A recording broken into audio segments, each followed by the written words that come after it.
Salim Zanzibar, nuru ya imani yako. Wajazakumullahu khair, barakallahu fikum, maa salama. Kwa sababu maamrisho ya Uislamu ndio maumbile Allah alomuumbia mwanadamu. Allah subhanahu wa ta'ala anasema fa'aqimi wajhaka lid-dini hanifa fitratallahi allati fatara an-nasa 'alayha la tabdila li khalqillah dhalika ad-dinul qayyim walakinna aktharu an-nasi la ya'lamun. Elekeza uso wako katika dini yenye uongofu, Uislamu, dini ambayo kwamba ni maumbile ya Mwenyezi Mungu aliyoumbia watu. Kwa hivyo mtu awe mtu, mwanadamu awe mwanadamu mwenye utu, ni lazima atekeleze maamrisho ya Kiislamu. Ajabu, kuna baadhi ya Waislamu wanatamani mila ambayo kwamba si za Kiislamu, wanatamani maisha ambayo kwamba si ya Waislamu. Hilo linashangaza hata kwa ambao kwamba si Waislamu. Tulikuwa tukisikia tulipokuwa wadogo watu wakizungumza wakisema afadhali kuwa jibwa la Ulaya kuliko kuwa mwanadamu wa Afrika. Lakini hivi sasa tunawaona Waislamu wangapi ambao kwamba wanaishi kule Ulaya wanatamani vizazi vao vipate dini, wanawaleta kwa harama yoyote huku Afrika ili wapate dini. Kwa hivyo mila ya Kiislamu ndio mila na ndio binadamu. Hali yoyote ambayo kwamba utakuwa wewe kama si Muislamu utakuwa umepata hasara kubwa. Hata uwe na kila kitu katika ulimwengu, lakini muondoka ulimwenguni ukiwa si Muislamu, basi ni hasara kubwa.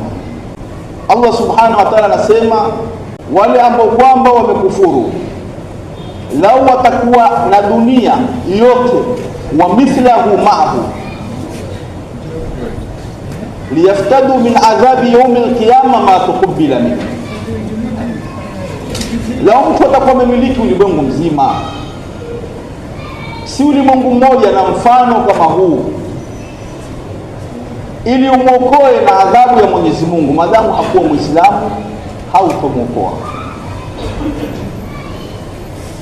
Kwa hivyo sisi tushukuruni neema kubwa ya Uislamu. Ndio maswahaba walijifahiri na hii neema kubwa. Wakati wa baada ya vita vya Uhud, wakati Waislamu walipopata uzito katika vita vya Uhud, mpaka likatoka tangazo kwa Bwana Mtume sallallahu alaihi wasallam amefariki, inna Muhammad kadimata, Muhammad amekwisha. Wao walitoka kwa ajili ya jambo hilo, kwa sababu ya kulipiza wale mabwana zao waliouliwa katika Badr. Sasa walifurahi waliposikia hayo. Abu Sufyan akapanda katika jabali, akasema, akatangaza, akapiga kelele kwa Waislamu, akaambia afika Muhammad. Waislamu wamenyamaza. Muhammad yuko wapi leo? Wakidhania Rasulu sallallahu alaihi wasallam amemalizwa. Afikum ibnu Abi Kuhafa, Abu Bakar yuko wapi leo? Afikum Umar ibn al-Khattab, yuko wapi Umar ibn al-Khattab? Waislamu wamenyamaza. Abu Sufyan akasema, amma haulai thalatha faqad iktafaytumu, madamu washaisha hawa tumetosha, kisasi chetu kimetosha, ushindi tumepata. Lakini Umar kama anavyojulikana kama Umar radhiallahu anhu, fala tamliku nafsah, faqala ya adu Allah haulai thalatha dhakartuhum ahya kad abqa Allahu ma yasuu. Ewe adui wa Allah, hao wote watatu uliowataja wako hai, Allah amewabakisha wale wenye kukukera. Abu Sufyan akasema ulul hubal, akatukuza sanamu lao. Sayyidina Umar akamwambia Allahu az wa ajal, Allah ndo ametukuka.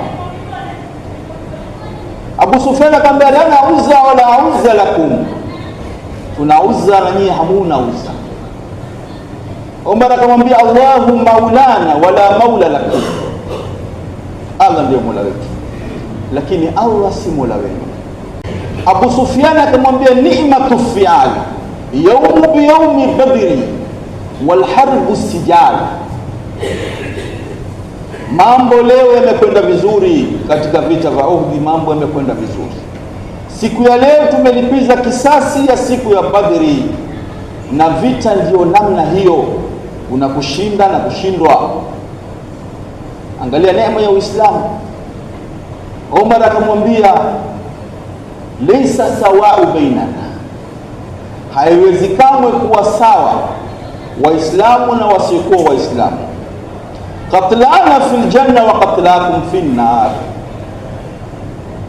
aliouliwa miongoni mwetu ataingia katika janna na aliouliwa miongoni mwenu ataingia katika moto wa jahannam. Utukufu wa Uislamu. Wakati wa mwaka wa 19 wa hijra, wakati wa khilafa ya Saidna Umar, kulikuwa na mapambano makubwa baina ya dola kubwa superpower ya Kiislamu ya Rum pamoja na Waislamu maswahaba, ambao kwamba mfalme wa Rum alipata sifa zao kubwa za imani,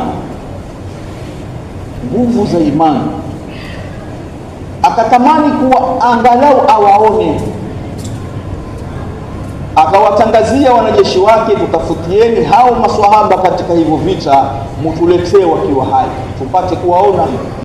Vita vikapamba, na baada ya vita Waislamu baadhi wakatekwa nyara, wakaletwa mbele ya mfalme wa Rum. Ikawa ndani yake kiongozi wa Waislamu hao ni Abdullah bin Hudhafa radhiyallahu anhu.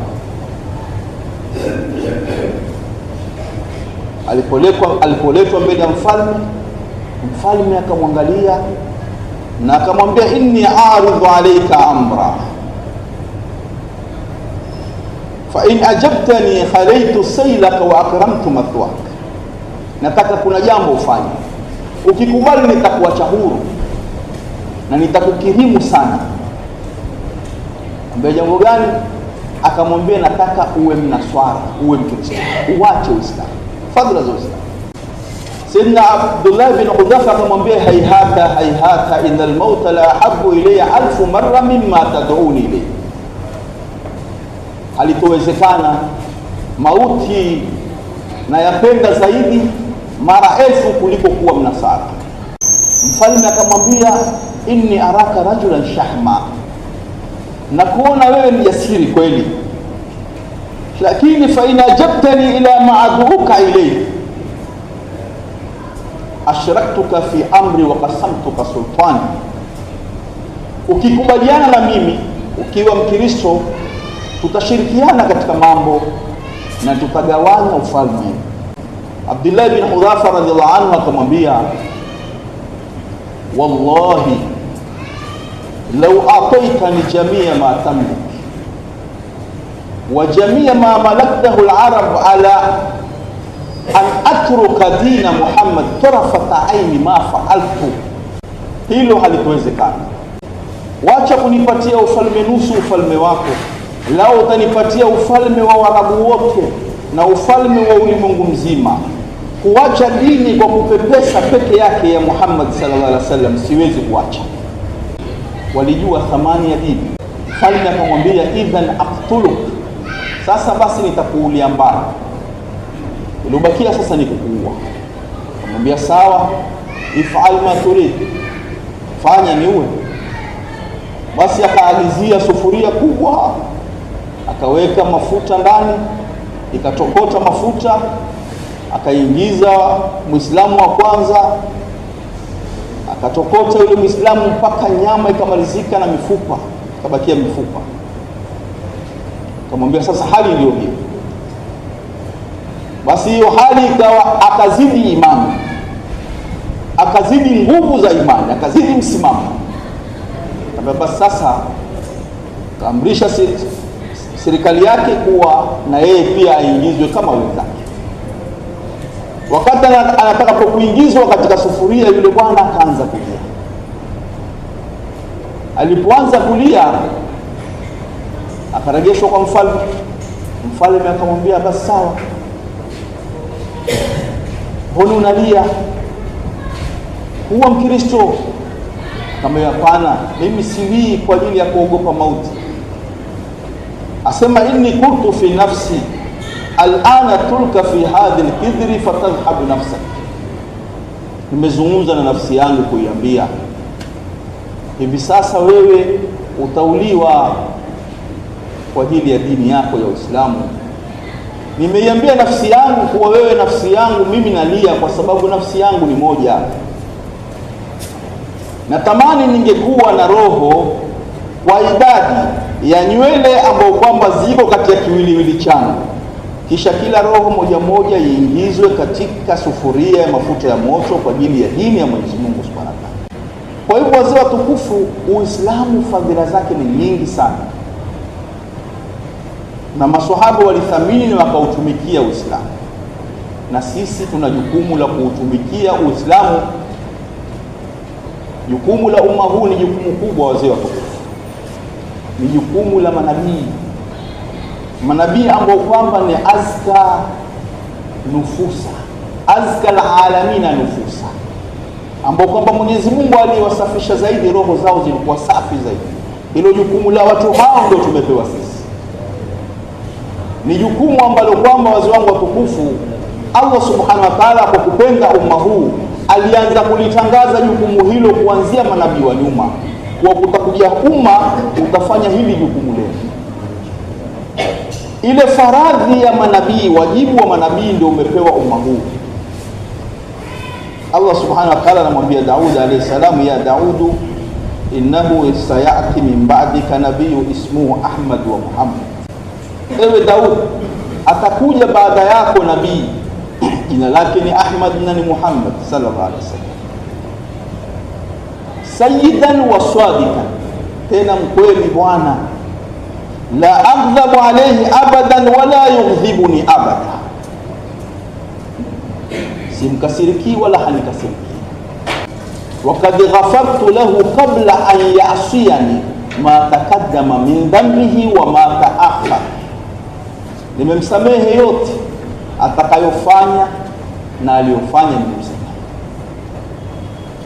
Sasa hapa, wa ummatuhu marhuma, umma wake umemiminiwa rehma za Allah. Ataituhum minan nawafil mithlu ma ataitu al-anbiya, wamepewa mambo ya kujitolea katika dini kama vile manabii. وفرضت لهم عليهم الفرائض التي افترضت على الانبياء والرسل, na wamepewa ile faradhi waliopewa manabii. Faradhi gani wamepewa manabii? Dawa. Allah shatutangaza, kisha akasema hata yati yawm alqiyama wa nuruhum mithla nuri al-anbiya. Umma siku ya kiyama, umma nyingine zilizopita, wakiwaona watu waliofanya hii kazi ya manabii katika umma huu, watafikiria kuwa hawa pia walikuwa manabii katika maisha yao. Ile nuru ambayo kwamba Mwenyezi Mungu atakuwa amewapamba nao. Umma bora ndio kazi ambayo kwamba Allah anaipenda, ndio akawapatia vipenzi wake.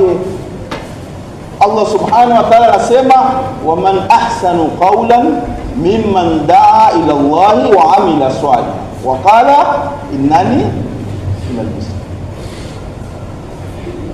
Wa man ahsanu qawla, maana yake wa man ahsanu dina, nani mwenye dini nzuri zaidi kuliko yupi? Yule ambaye kwamba analingania watu wamjue Allah, wanalingania watu kwa Allah, na wao wakafanya mema na wakajisalimisha kwa Allah jalla jalla. Wao wanaamrisha na wao wanafanya na wajisalimisha kikamilifu. Hawa ni vipenzi vya Allah. Ndio Hasan al-Basri alipoitafsiri hiyo aya rahimahullah asema, huwa al-mu'min, huyu ni mu'min, ajaba Allah fi da'watihi, aloitikia mwito wa Allah. Hii aya inamaanisha huyu ni mu'min ambaye kwamba ameitikia mwito wa Allah, wadaa nasa ila ma ajaba Allah fi da'wati, kisha akalingania watu kwa mwito wa Allah, wa amila saliha fi ijabatihi, na yeye pia akafanya mema katika yale ambayo kwamba anaitia watu, fahadha habibullah wa hadha waliyullah. Asema huyu ndiye kipenzi cha Allah, huyu ndiye wali wa Allah subhanahu wa ta'ala. Ndio baadhi salaf salih wakasema, man alima wa amila wa allama fadhalika yud'a adhima fi malakuti sama. Yoyote yule ambaye kwamba atajifunza kisha akatekeleza kisha akafunza, basi huyo huitwa muazzam mbinguni. Kwa wale walioko mbinguni wanamtambua huyu kama muazzam, mtu mtukufu, hata kama mbele ya ulimwengu ni majhulu fil ardh, lakini yeye anakuwa ni maarufu fi sama, anakuwa ni mtu anayejulikana sana mbinguni. Mtu anafanya hiyo kazi tukufu, na ni kazi ambayo kwamba sio kuwa watu wamefanya tu kwa vichwa vao, wameinuka tu wakafanya, kama vile Allah alivyosema, laqad manna Allahu 'ala al-mu'minina idh ba'atha fihim rasula. Kilima cha bi'tha cha kuwa mtume ametumilizwa, ndio mtume hicho amekitumia kwa umma huu, inna ma bu'ithtum muyassirin wa lam tub'athu mu'assir.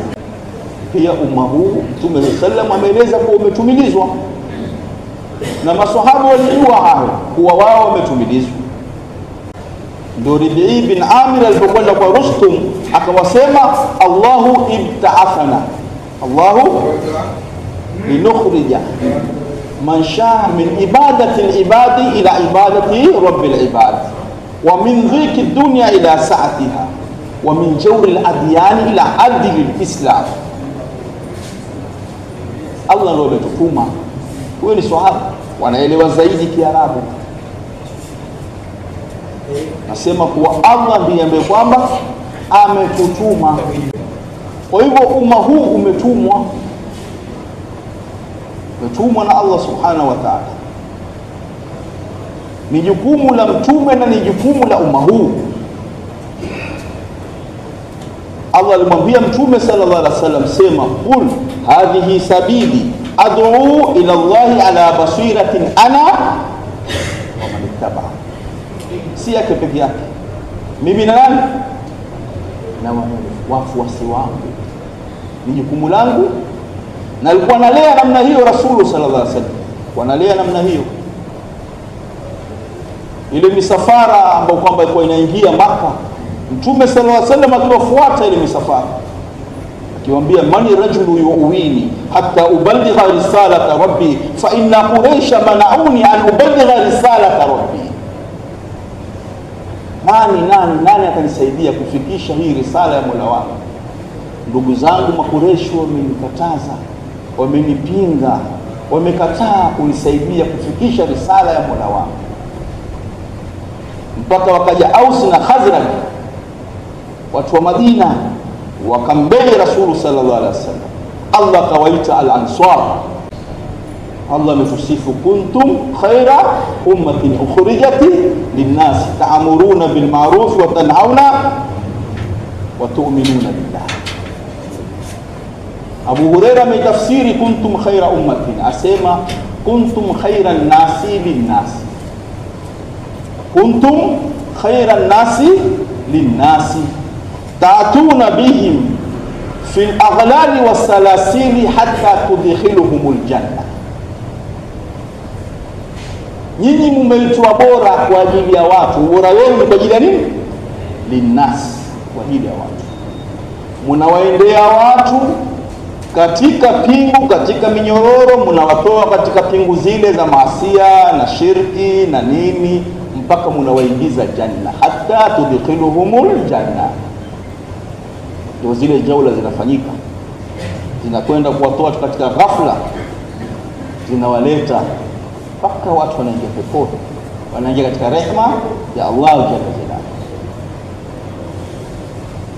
Ndio Sayyidina Umar radhiallahu anhu akasema katika mambo anayoyapenda katika ulimwengu, asema laula an asira fi sabilillah, laula an asira fi sabilillah, lau katika ulimwengu kungekuwa hakuna mambo ya kutoka katika njia ya Allah, au Allah ujabini lillahi fi turabi, au katika ulimwengu kungekuwa hakuna swala,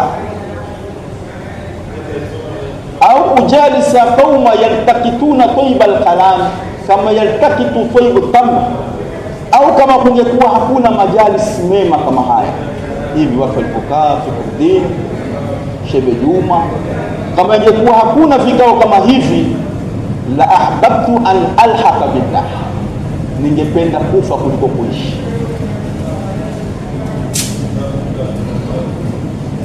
Kwa hivyo ni jambo tukufu sana. Umma huu umesharifishwa sana, wazee wangu watukufu kubwa. Mtume sallallahu alaihi wasallam anasema, ma min nabii ba'athahu Allahu fi ummati qabli illa kana lahu min ummatihi hawariyuna wa ashabu ya'khuduna bi sunnatihi wa yaqtaduna bi amrihi thumma innaha takhlufu min ba'dihim khulufu yaquluna ma la yaf'alun wa yaf'aluna ma la yu'marun. Asema hakuna nabii ambaye kwamba ametumwa kabla yangu isipokuwa alikuwa ana wafuasi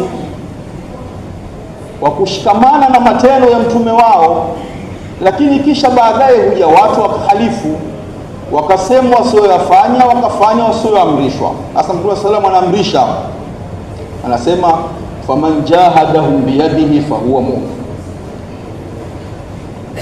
yoyote atapambana na wao kwa mkono wake ni muumini. Waman jahadahum bilisanihi fahuwa mu'min, yoyote atakayepambana na wao kwa ulimi ni muumini. Waman jahadahum biqalbihi fahuwa mu'min, na yule ambaye kwamba atapambana kwa moyo wake pia ni muumini. Walaysa waraa dhalika min al-imani habatu khardal, lakini asiyekuwa na hayo matatu hana hata chembe ndogo ya imani katika moyo wake. Sasa watukufu wa Islam, kuwa Mtume sallallahu alaihi wasallam ndio mfasiri bora wa Qur'an, ndio mwalimu bora wa dini, ametumia neno jihadi katika hili jambo, kwa sababu sengine zinatoka kauli kwa watu wa tabligh wanatumia aya za jihadi kuwa ni kutoka katika njia ya Allah, wakifikiria kuwa neno jihad ni vita, ni upanga. Lakini sallallahu alaihi wasallam ameeleza hapa, faman jahadahum biyadi fahuwa mu'min wa man jahadahum bilisani fahuwa mu'min. Ulimi ni jihad, tena ndio jihadi kubwa. Ulimi ndio jihadi, kwa sababu aya iliyoteremka kuhusu jihad iliteremka Maka, fala tuti'il kafirina wajahiduhum bihi jihadan, imeitwa jihadi kubwa. Maka hakukuwa na vita, hakukutumiwa upanga Maka. Sayyidina Bakr anhu kusilimu tu tayari akafanya jihadi yake ya ulimi, akaja na maswahaba bora kina Uthman bin Affan, kina Zubair bin al-Awwam, Saad bin Abi Waqas, Abdurrahman bin Auf, Talha bin Ubaidillah, wote hakupigana nao, alipigana hiyo jihadi kubwa ya ulimi. Aljihadu bisayfi laysa maqsuda lidhati, si makusudio ya Allah. Jihadi ni kupigana, si makusudio wala ya Mtume sallallahu alaihi wasallam, haikuwa makusudio, imekuja li dharura, kwa ajili ya dharura. Allah anasema udhina lilladhina yuqataluna bi annahum zulimu wa inna Allaha ala nasrihim laqadir. Alladhina ukhriju min diyarihim bighairi haqq illa an yaqulu rabbuna, wamekubaliwa kwa dharura. Sasa sisi nani anatukataza kuswali? Wale wanatolewa katika miji yao, wanatolewa katika majumba yao, wanakatazwa kufanya ibada. Udhina, wameruhusiwa kwa ajili ya dharura. Lakini kama watu watakubali kwa kuzungumza, hakuna dharura ya kupigana. Ilikuwa si lengo la Rasulu sallallahu alaihi wasallam vita.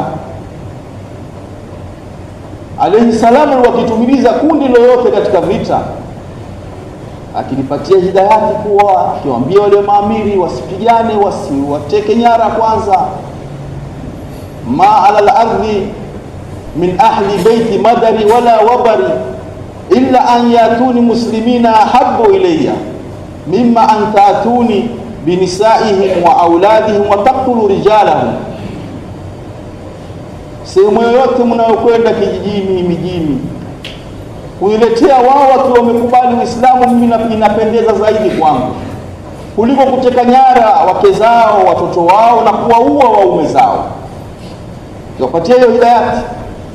Nalolipenda ni hilo, dawa, watu wafanywe dawa kwa mapenzi ya Rasulu sallallahu alaihi wasallam. Sasa leo watu kutoka miezi minne, kutoka siku 40, kutoka siku 3 kwa ajili ya kujifunza ili jukumu, kuwatoa watu katika zile mazingira machafu ya fasadi, kuwapeleka katika mazingira mema. Hizi ni wasai. Hii kutoka ni wasai, ni njia. Hizi ni njia. Katika Uislamu kuna mambo mengi kama haya ambayo kwamba hayakufanyika wakati wa Rasul sallallahu alaihi wasallam zama zake wala zama za maswahaba. Yalikuwa yako mingi sana. Hivi sasa yako mingi sana yanafanyika na hakuna hayana upinzani. Yanafanyika kama kusoma madrasa kwa kutumia fusul, marhala, mutawasit, thanawi, jamia, zilikuwa hakuna, lakini malengo ni ilmu. Malengo ni ilmu. Kwa hivyo na haya pia ni wasaidi kama zile, lakini afadhali haya yanaweza kupatikana ndani yake, vishikilio viweze kupatikana kuliko yale yawezekana hakuna kabisa, labda yametaba kwa manasara. Sasa mashule hayo yanavyosoma, mashule primary, secondary, university, namna hiyo, lakini haya mashiko yanayo na wanazuoni hawajakataa kwa ajili ya makusudio. Sultanul Ulama Izzuddin bin Abdissalam anasema lilwasail lahu ahkamul maqasid, lilwasail lahu ahkamul maqasid. Hizi njia za hukumiwa kutokana na yale makusudio. Falwasila ila afdhalil maqasid fahiya afdhalul wasail. Njia kama itakuwa makusudio yake ni mazuri, basi ile njia pia inakuwa nzuri.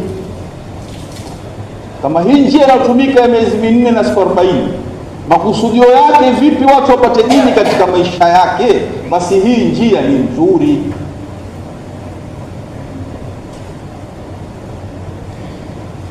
Na wenye usuli wanazungumza ma la yathbutu alwajibu illa bihi fahuwa wajib, ma la yutimu alwajibu illa bihi fahuwa wajib.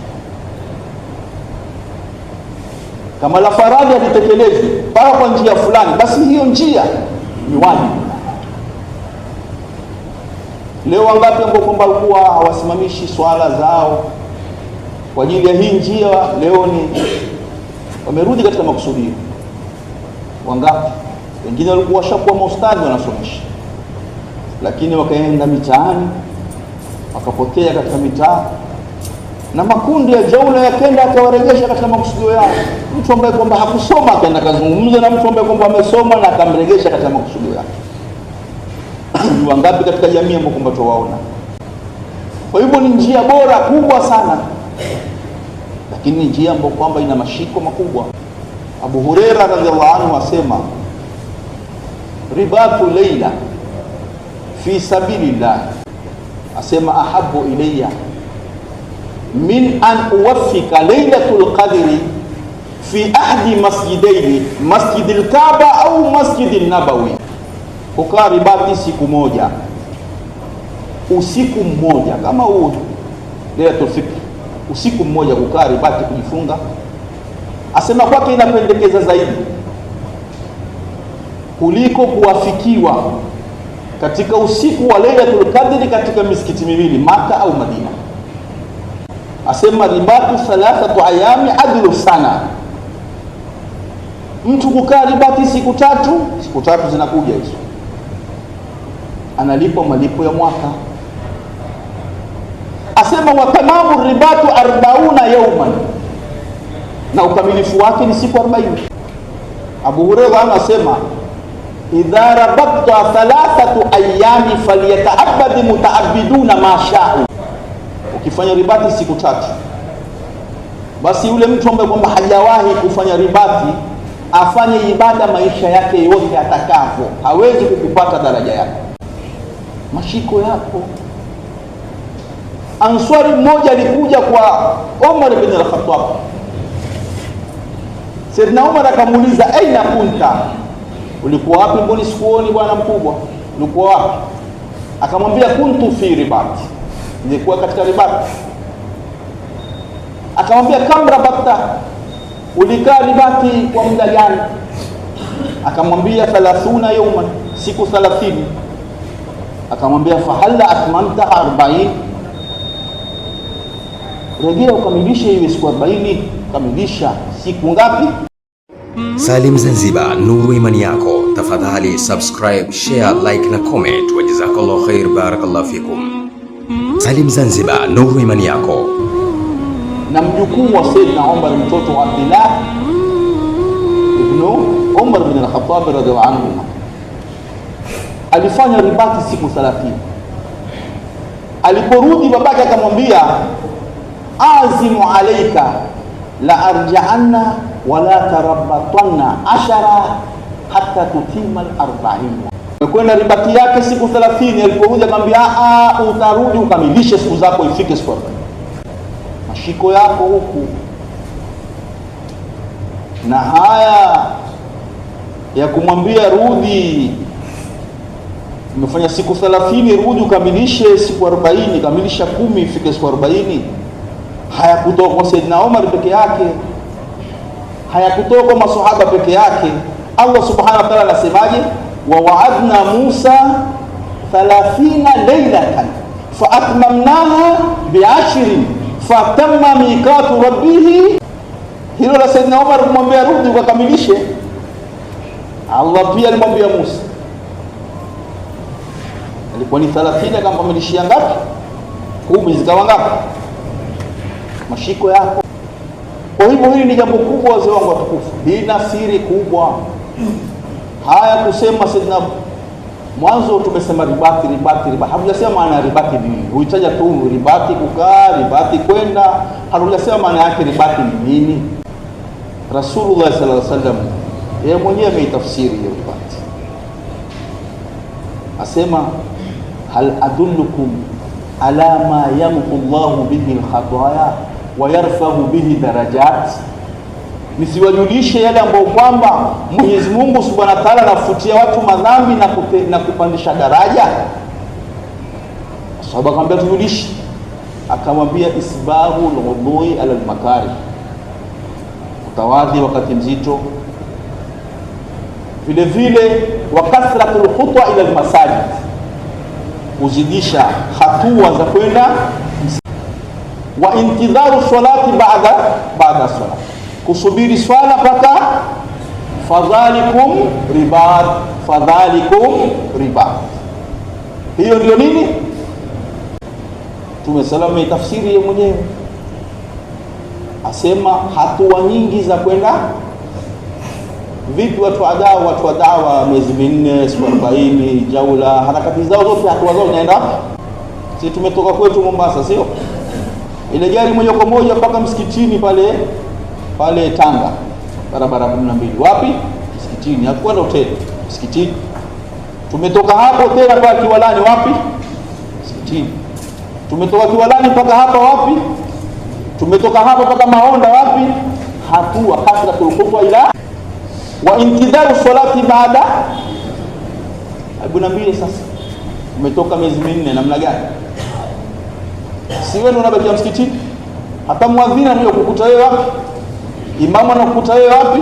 Intidharu salati baada fadhalikum. Ina mashiko ya shiko makubwa. Uthman radhiallahu anhu asema kuntu usirru wal yawma ulim. Kuntu wal yawma ulim, nilikuwa nawaficha jambo, nilikuwa nalificha, kuna jambo nilikuwa na, lakini leo acha niwaambie. Anawaambia wama kana yamnauni ahadu an uhaddithakum illa li dhanni bikum, na ilikuwa kuna kitu ambacho kinachaniziwia kuambia hili jambo ambalo nimelificha siku nyingi, isipokuwa nilidhania, kuna dhana nilidhania juu yake.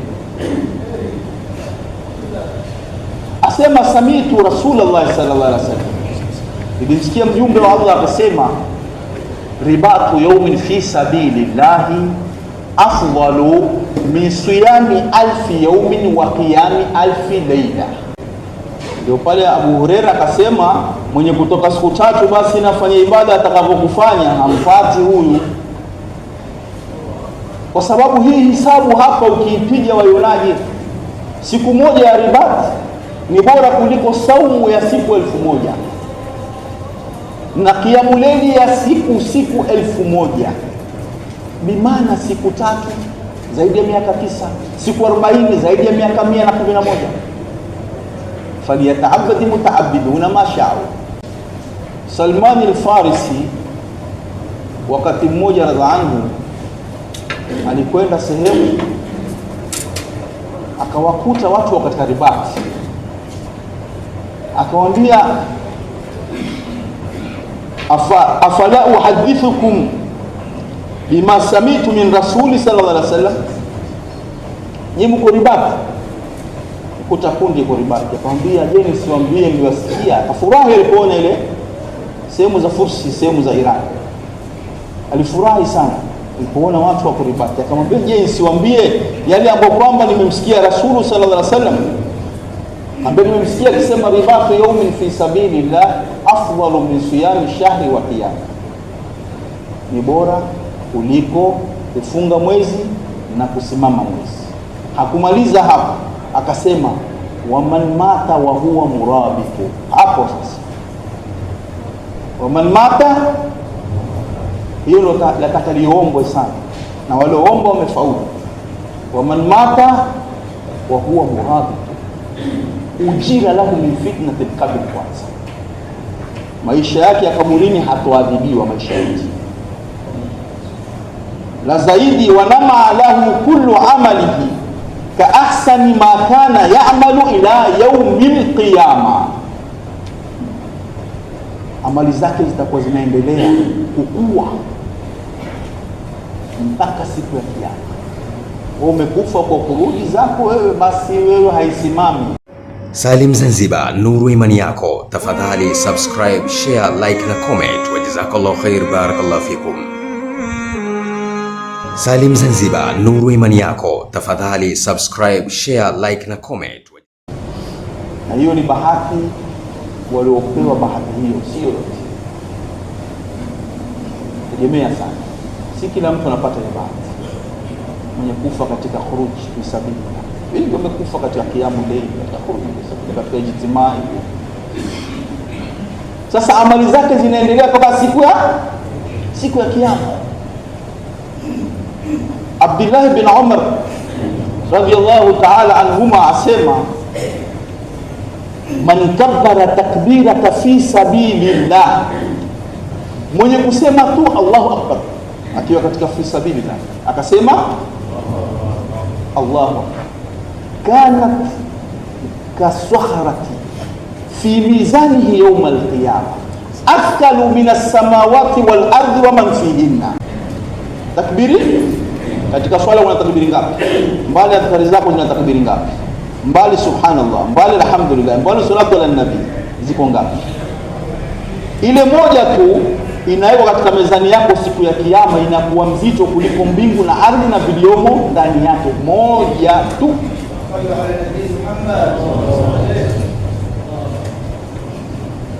Malipo makubwa ambao kwamba hakuna mezani ya kupima, hakuna mezani ya kupima. Abdullah bin Mubarak rahmatullah alayhi, katika isnadi yake anasema kwa Mtume sallallahu alaihi wasallam amesema, yab'athu Allahu yawm al-qiyama aqwama yamurruna ala sirati ka hay'ati ar-rih. Wa Allah subhanahu wa ta'ala atafufua watu siku ya kiyama, watapita katika sirati kama upepo. Sirati sehemu nyembamba,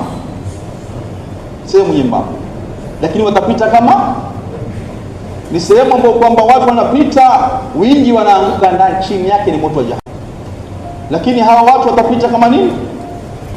Laysa lahum hisabun wala adhabun, hakuna hisabu yao wala hakuna adhabu ambayo kwamba itafanya nini, tawapata. Kwamba ni watu gani? Akamwambia aqwamu yudrikuhum mautuhum fi ribat, ni watu watabahatika mauti yao yawafikie katika riba. Hao ndio watu ambao kwamba hawatohesabiwa, watapita katika sirati kama upepo. Abu Umama al-Bahili, kuna hadithi tumeizoea sana kuisikia, kuwa idha mata ibnu adama inqata, amali zake mtu ukatika. Kumbe tukifa sisi amali zetu za katika. Ndio wenye kusema hakuna amali itamfikia tena amali zake. Lakini kuna nyingine Mtume sallallahu alaihi wasallam asema arba'atu. Wangapi? Arba'atu tajri alaihim ujuruhum ba'da mautihim. Arba'atu tajri alaihim ujuruhum ba'da mautihim. Watu wangapi? Wanne. Malipo ya matendo yao yatakuwa yanaendelea baada ya kufa kwao. Matendo yanafanya nini? Tajri alaihim ujuruhum ba'da maut. Asema wa kwanza, man mata wa huwa murabit, ni yule ambaye kwamba atakuwa amekufa katika ribat. Wa pili ni yule alim alosomesha elimu, kisha walosomeshwa wakawa naendeleza ile. Watatu wasema yule mwenye kutoa sadaka tunjaria katika mali yake, ile sadaka ikawa inaendelea. Asema wanne ni rajulu taraka waladan fahuwa yad'u lahu, na mtu aliyomwacha mtoto mwema, waladan saliha wa huwa yad'u lahu, kisha ule mtoto akawa anamwombea dua. Sasa Al-Qurtubi asema haya mambo matatu yanaweza kukatika, lakini hili la kwanza likatiki tena. Imam Al-Qurtubi asema la ribati, ukifa katika ribati halikatiki, lakini nasema inawezekana kwa wewe ukasomesha mtu elimu na elimu isitendee, watu wasifanye kazi, uliwasomesha ikakatika. Asema unaweza kutoa sadaka tunjaria lakini ikakatika, kisima kitumiki tena, khalas wakfu utumiki tena. Asema unaweza kuzaa mtoto baada ya siku mbili huwa mtoto akafariki ikakatika, lakini la ribati asema alifanya nini? Kwa hivyo wazee wako watukufu, sisi hii tushikane nalo kisawasawa. Hili jambo tusiregeshe nyuma na ahwali mavumbi na nini kidogo, tusiregee nyuma. Ni jambo la kweli kabisa, ndio lenye ushindi, linajenga amali. Hili jambo linakupatia amali nyingi sana ambazo kwamba ulikuwa ufanye, linakupa mambo mingi ambayo ulikuwa ufanye nakupatia. Hivi leo shairi langu akatembea bila kanzu na jinsi namna gani?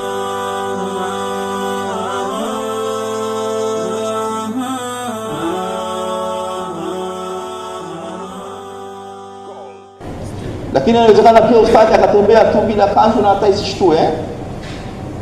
Kwa nini shekhe wetu wa miezi minne na kitembea kanzu alifika njiani kama kuvaa kofia anaonyeshwa?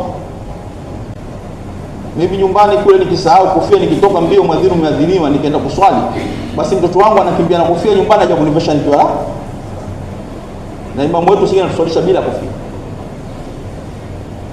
Mtoto umeona nini? Mbona kwa nini nikuaje kuja na kofia mbio, wakati mwanzo kutoka 40 mara moja mbili hapo na vaa kanzu nikavua siku tembea na suruali yangu vizuri naenda sokoni bila kofia. Kila baba naye njano unaisha, kila leo naye sikuweza tena kurudi kwa mguu, kipanda tukutuka kajificha kakimbilia kanzu na kofia. Mbona imekuwa haya? Kwa hivyo tuna ushindi wetu sisi ni dini, ni amali. Hakuna zama zote Waislamu wameshinda kwa silaha wala kwa wingi. Ushindi ni amali, ni imani. Vita vile vya Rum baada ya kumalizika, yule mfalme wa Rum alisimama katika safu za Warumu akawauliza, hawa watu haulai alqawm alladhina yuqatilunakum alaysu bashara mithlukum, hawa watu mlipojana nao kwani si binadamu? Kwani ni jeshi kubwa wao kidogo, kwa nini umewafanya namna hiyo? Kwani wao si binadamu walikuwa? Sema la, bala binadamu. Hum aktharu am antum, walikuwa wingi kwani kuwazidi? Akamwambia sisi ni wingi kwa kila kitu, kwa silaha na kwa kila kitu. Basi fama baru tanhazimun, umeshindwa jambo gani sasa? Akasema min ajli annahum yaqumuna layla wa yasumuna an-nahar wa yufuna bil ahdi wa ya'muruna bil ma'ruf wa yanhauna 'anil munkar wa yatanasafuna bil amal. Akataja amali, wao Mayahudi wakataja amali. Hawa kushinda kwa silaha wala kwa wingi, wamekushinda amali ndio zenye nguvu kushinda kila kitu. Saidna Umar wakati wake wazi wangu tukufu kuonesha nguvu zio kwenye amali, alituma jeshi kwenda huu msikiti ambao unapiganiwa paka leo, Baitul Maqdis, jeshi la Abu Ubaida bin Jarrah. Abu Ubaida akazunguka na jeshi yule msikiti wa Baitul Maqdis. Akatoka kiongozi wa msikiti, askofu, akamwambia, ya Abu Ubaida, lima yashtadu hiswarukum ituna bi khalifatikum fa in ra'ayna alayhi alamati na'rifuhu nahnu fasanutihi miftah al-Quds sulha. Bali watuzunguka, watutishia, haina haja. Ndio Mayahudi wanaangalia sana, wakipigana na Waislamu wanaangalia jambo la imani na amali, hawaangalii silaha. Wakishakujua hapo wanaosha mikono haraka sana. Wakijua nyinyi hamuna sunna, hamuna nini, basi wanaanza ruki. Sasa yule bwana anambia hapana, haina haja kutuzunguka kututishia na familia zetu. Wewe mleteni amiri wenu, tukiona ile alama yake ambayo kwamba sisi tuaijua tutampatia ufunguo, haina haja mtu. Tutampatia beti, tutatoka sisi tuwatie. Abu Ubaida akatuma barua kwa Saidna Umar. Saidna Umar akatoka Madina, alitoka yeye na mfanyikazi wake anaitwa Salim, khadimu wake anaitwa Salim, wakiwa wamepanda kangamia mmoja. Saidna Ali kamuuma sana ile zuhudi ya Umar, akamwambia ya amira almu'minin, khudh jamalaini, jamalu laka wa jamalu li Salim, tukua angalau vipando viwili, safari ndefu hii, kila mtu awe kundiwa kipando. Saidna Umar akamwambia, ya Abul Hasan, atasrifu fi amwali almuslimin au badhiru fi amwali almuslimin, amshi saa wa yarkabu saa. Wataka tufanye ubadhirifu mali ya Waislamu? Ngamia mmoja inatosha, mimi nitatembea, yeye atapanda, kisha baadaye atatembea, mimi nitapanda kwa zamu. Uadilifu wa Saidna Umar alifungua Quds kwa uadilifu wake. Walipokuwa wanatembea katika Sahara, walipofika karibu na Quds, ikawa dauru lisali ala aljamal, ikawa sasa ni zamu ya nani? Ya mjakazi, ndio yeye apande waingie katika mji wa Quds. Mjakazi akamwambia, ya amira almu'minin, irkabu anta wa ana atanazzalu fi saati, panda wewe, chukua zamu yangu. Sayyidina Umar akamwambia wayhak saatuka ya Salim, haiwezekani, lazima utapanda, huu ni muda wako, haiwezekani. Sasa mara Salim anasema likatokea jeshi la Warumi, wanatoka wanangoja, wanasikia huyo kiongozi wa ulimwengu anakuja kwetu, wacha jeshi litoke nje ya mji limngojee limuone. Mara jeshi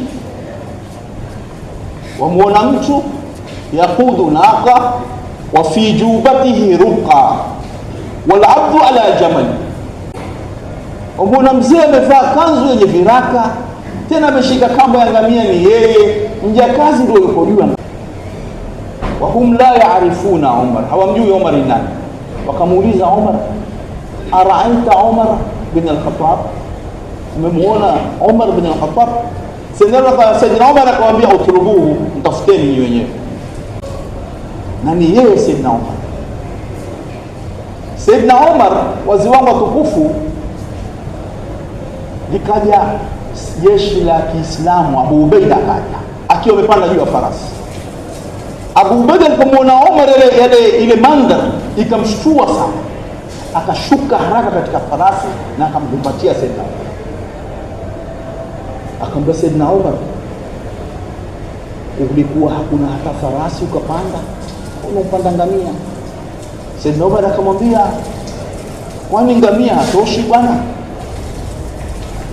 Akamwambia basi ama min jubati ghairi hadha, basi angalau hukuwa na kanzu nyingine, mbona unavaa kanzu hii? Na hivi sasa utapambana na maaskofu wamevaa madhahabu, viongozi wa Kirumi. Hapo Sayyidina Umar alimkunda yule Sayyidina Abu Ubaida, akamsukuma chini, kisha akachukua mchanga na akamrushia uso, akamwambia aminul umma, nahnu al-umma azzana Allah bil-Islam, famahma ibtaghaina al-izza bighayrihi adallana Allah. Wewe umechaguliwa, umepewa shahada ya umma huu, ndio aminul umma, wewe umepewa ijaza hiyo, wazungumza maneno hayo ni haya wewe? Sisi si umma wa vita, sisi utukufu wetu ni Uislamu. Tukitaka utukufu kwa njia nyingine, mmoja Allah atakudhalilisha. Vitu vya kilimwengu sio iza.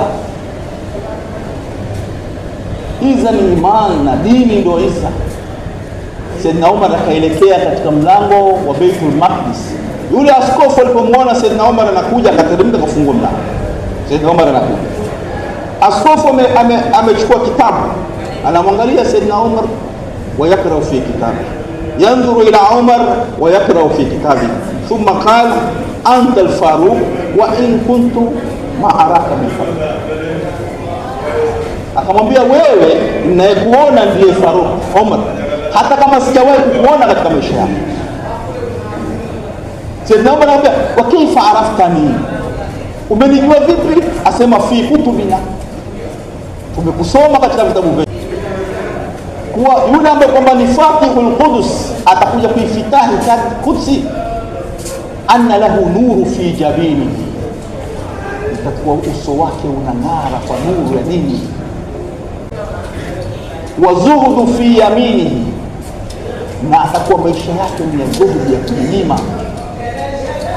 Wa thawbu muradda tasturu badanahu anta ya Faruq, na itakuwa yule mtu atakuwa amevaa nguo ya viraka ndio umestiri mwili wake, ni wewe. Sayyidina Umar akasujudu kumshukuru Allah jalla, na akapewa ufunguo wa Baitul Maqdis bila ya kuanguka tone moja la damu. Kwa hivyo ushindi hauko katika vitu, katika mali. Ushindi uko katika dini, kama anavyotuambia mashaikh. Ushindi wetu uko katika sisi tukamate dini, tutakuwa na ushindi duniani na akhera. Kwa hivyo ndio mashehe kwa ajili ya kupata hiyo tarbia na malezi wakatuwekea haya malezi ya kutoka katika njia ya Allah miezi minne, ili tujiepushe na zile mahbubati zetu, zile vipenzi vyetu tunavyopenda, maskani, familia, miji, kazi. utoke miezi minne,